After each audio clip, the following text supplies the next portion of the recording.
आज़ादी के पहले ही देश के भीतर इस बात पर मंथन शुरू हो चुका था कि बगैर वर्ल्ड क्लास एजुकेशनल इंस्टीट्यूशंस के भारत की तरक्की संभव नहीं।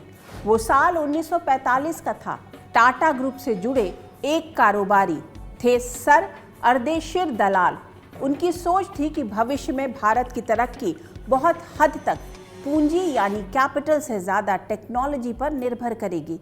इस सोच के और भी पैरोकार थे। उस दौर में वाइसरॉय की एग्जीक्यूटिव काउंसिल में एक सदस्य हुआ करते थे सरदार जोगिंदर सिंह।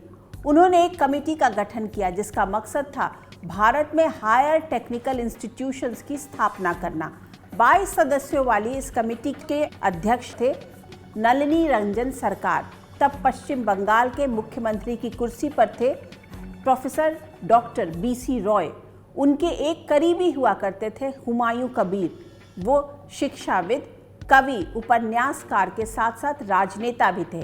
कहा जाता है कि हुमायूं कबीर ने ही BC रॉय को बेहतर इंजीनियर्स तैयार करने वाली संस्थान खोलने के लिए राजी किया था। बंगाल के खड़गपुर में देश का पहला IIT खुला। हाई टेक्निकल इंस्टीट्यूशंस के जरिए भारत की तरक्की की सोच के साथ 15 सितंबर 1956 को संसद से Indian institute of technology Kharagpur act पास हुआ।